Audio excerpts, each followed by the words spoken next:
আসসালামু আলাইকুম।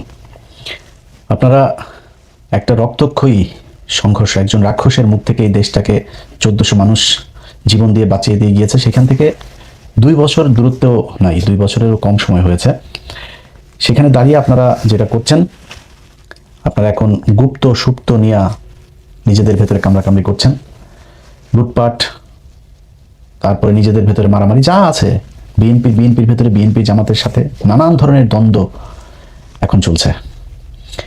অথচ কয়েকদিন আগে আপনারা একসাথে মার খেয়েছেন, একসাথে গুম হয়েছেন, একসাথে রিমান্ডে গিয়েছেন, একসাথে জেলখানায় থেকেছেন, একসাথে মশারি নিয়ে ধান খেতে ঘুমিয়েছেন। আপনারা সেটা ভুলে গিয়েছেন। অথচ আমরা যে কত ভয়ঙ্কর একটা পরিস্থিতির ভেতরে, কত বিপজ্জনক জায়গার ভেতরে এই দেশটা দাঁড়িয়ে আছে, এটা আপনাদেরকে অনুমান করার, বিবেক বুদ্ধি দিয়ে চিন্তা করার সেই শক্তি বোধহয় আল্লাহ আপনাদের দেয় নাই। এখনো ঘাড়ের উপরে নিঃশ্বাস ফেলছে সেই রাক্ষস। 2 দিন পর পরই বলে আসতেছি, খেয়ে ফেলবো, লিস্টিং করছি, কারা কারা ই করেছে। একজনও বাঁচতে পারবেন আপনি, আমি আজকে একজনের বিরুদ্ধে, আপনি আর আমার বিরুদ্ধে যে কজন আছে, যারা যারা এনসিপি বলেন, জামাত বলেন, বিএনপি বলেন, যারা পুলিশে এখন বিভিন্ন বড় বড় পদে এসে, কেউ কি বেঁচে আসতে পারবে এখান থেকে? যদি আওয়ামী লীগ আবার ইন্ডিয়ার সহায়তা যদি বাংলাদেশে ঢোকে, আপনার মনে হয় একজন বাঁচতে পারবেন?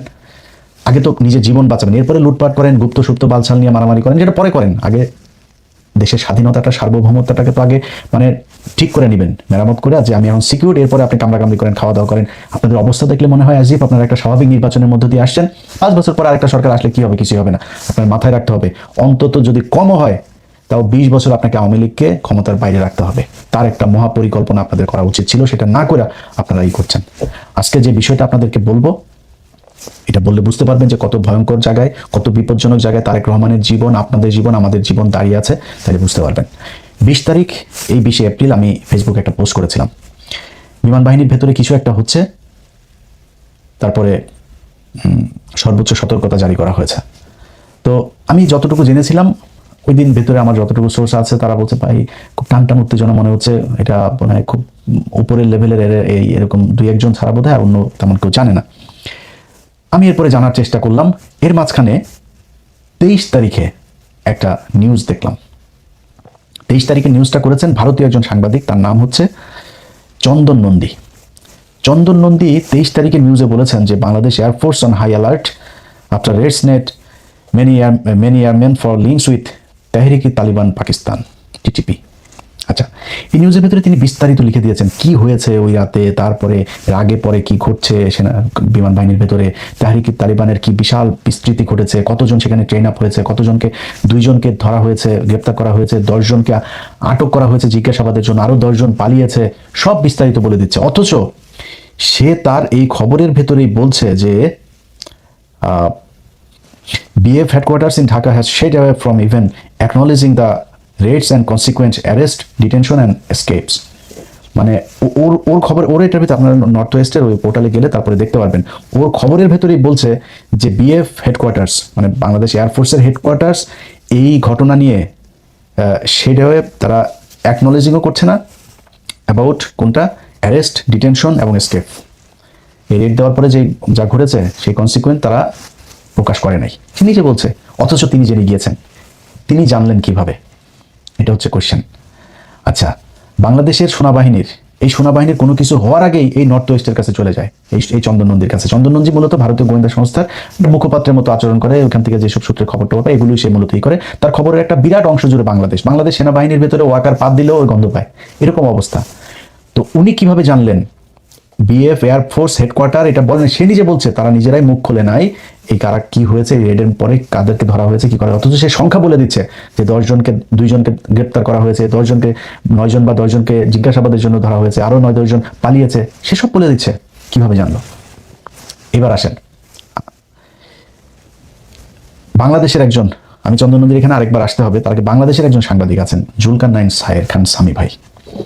সামি ভাই ওইটার পরপরই তিনি একটা পোস্ট করেছেন।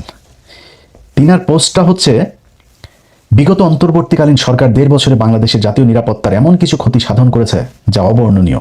বিভিন্ন উগ্রবাদী গোষ্ঠীকে এক প্রকার ফ্রি রাইড দিয়ে দেশের নিরাপত্তা ব্যবস্থার অভ্যন্তরে এমন এক ঘুণপোকার চাষ তারা করার চেষ্টা করেছে, যখন তার সামনে আসবে তখন তাদের প্রতি ঘৃণায় আপনার মন বিষিয়ে উঠবে।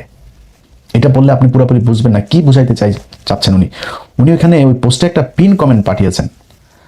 তো আমাকে পোস্টটা যিনি পাঠিয়েছেন, পাঠানোর পর আমার ভাই কি হয়েছে, এটা কি লিখছে, ঠিকই তো আছে। পরে উনি আমার একটা পোস্টে পিন কমেন্ট করেছে, সেই কমেন্টটা আমার পাঠাইলো। সেখানে লিখেছেন, আপাতত এতটুকুই জানতে পারি যে অনতিবিলম্বে পাকিস্তানের সাথে সরাসরি বিমান চলাচল কিছুদিনের জন্য হলেও স্থগিত করা অতীব জরুরি। এইটাই হচ্ছে গিয়ে মূল পয়েন্ট, যে পাকিস্তান এখানে কোত্থেকে আসলো, তেহরিকে তালিবান পাকিস্তান কারা, চন্দন নন্দীর কাছে খবর কেমনে গেল, সেই খবর ওই দিনই আবার নবনীতা চৌধুরীর কাছেও গেল। নবনীতা চৌধুরীও কিন্তু এই চন্দন নন্দীর এটারই মূলত উনি বাংলায় ট্রান্সলেট করে উনি একটা ভিডিও বানিয়েছেন। এবার আসেন বুঝি আমরা। বুঝতে হলে আমাকে আবারও সেই চন্দন নন্দীর ওই পোস্টে যাইতে হবে। আচ্ছা, চন্দন নন্দী দুইটা নিউজ করেছে, একটা 23 তারিখ আর একটা 26 তারিখে, 2 দিন আগে। আচ্ছা, তিনি একটা কথা বলেছেন যে the information related to the TTP, মানে ওই তেহরিক তালিবান পাকিস্তান, যেটা network among BF personal spread after Pakistani authorities informed Bangladeshi officials. Pakistani authorities মানে হয় গোয়েন্দা সংস্থা বা সরকার বা দূতাবাস, কোনো একটা পক্ষ বাংলাদেশ এয়ারফোর্সকে জানিয়েছে, অফিসিয়ালসদেরকে জানিয়েছে, পাকিস্তানের সরকার জানাইলো। বুঝেন, কিন্তু খুব হিসাব করে বুঝেন। পাকিস্তানের সরকার বাংলাদেশ সরকারকে জানাইলো তেহরিকি তালিবান পাকিস্তানের লোক তোমার এয়ারফোর্সের ভিতরে আছে, তাদেরকে তাড়াতাড়ি ধরো। আচ্ছা, জুলকারনাইন সামি বলল যে পাকিস্তানের সাথে প্লেন যোগাযোগ তাড়াতাড়ি বন্ধ করো। আচ্ছা, পাকিস্তান থেকে তাহরিকে তালিবানের পাকিস্তানে, তাহলে বাংলাদেশে যে এয়ারপোর্ট, এই এটা বন্ধ করার মানে কি? মানে হচ্ছে যে বন্ধ করলে এই যে ডিরেক্ট ফ্লাইটে তাড়াতাড়ি সব তাহরিকে তালিবান পাকিস্তানের লোকজন বাংলাদেশে আসতেছে, এই জন্য উনি চান তাড়াতাড়ি পাকিস্তানের সাথে বিমান যোগাযোগ বন্ধ হোক। এবার আমরা চলেন বুঝি তেহরিকি তালিবান পাকিস্তান এরা আসলে কারা। এটা বুঝলে আপনি বুঝবেন আসল ঘটনাটা কি। তেহরিকি তালিবান পাকিস্তান কয়েকদিন আগে 2টা ছেলে এদের সাথে গিয়ে যোগ দিয়েছিল, পাকিস্তানের মিলিটারির সাথে যুদ্ধ করেছে। একজনের নাম ফয়সাল, আরেকজনের নাম জুবায়ের।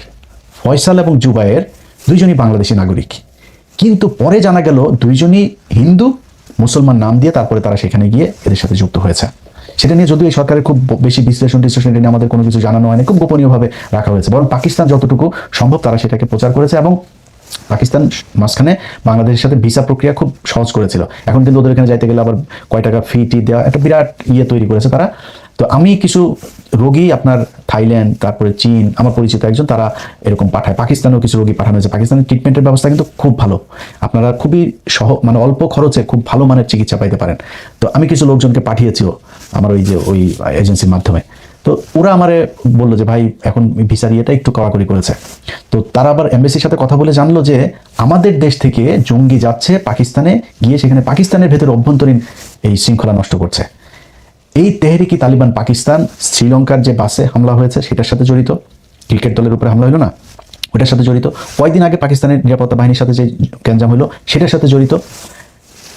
এটারে বুঝতে হইলে যে তেহরিকি তালিবান পাকিস্তান কেন পাকিস্তানের সাথে লাগে, এটা বুঝতে হইলে, এটা কারা, এটা বুঝতে হইলে আপনাকে কয়েকদিন আগে যে আফগানিস্তানের সাথে পাকিস্তানের যুদ্ধ হইলো না, আপনারা অনেকেই অবাক হন না যে পাকিস্তান কেন আফগানিস্তানের সাথে, আফগানিস্তানের লোকজনরা এইভাবে ওই পারে বোমাবর্ষণ করে। কারণ হচ্ছে তেহরিকি তালিবান পাকিস্তান, এই টিটিপি হচ্ছে রয়ের তৈরি করা আফগানিস্তানের একটা বাহিনী। তালেবানদেরই একটা অংশ, তারা রয়ের সাথে মিলে মোটা অঙ্কের টাকা দিয়ে এদেরকে আপনার তৈরি করা হয়েছে পাকিস্তানের বিরুদ্ধে যুদ্ধ করার জন্য। এখন ওরা উর্দুতে কথা বলে, ওরা বেলুচ ভাষায় কথা বলে, ওরা দাড়ি টুপিওয়ালা, ওরা পাকিস্তানের মতো দেখতে।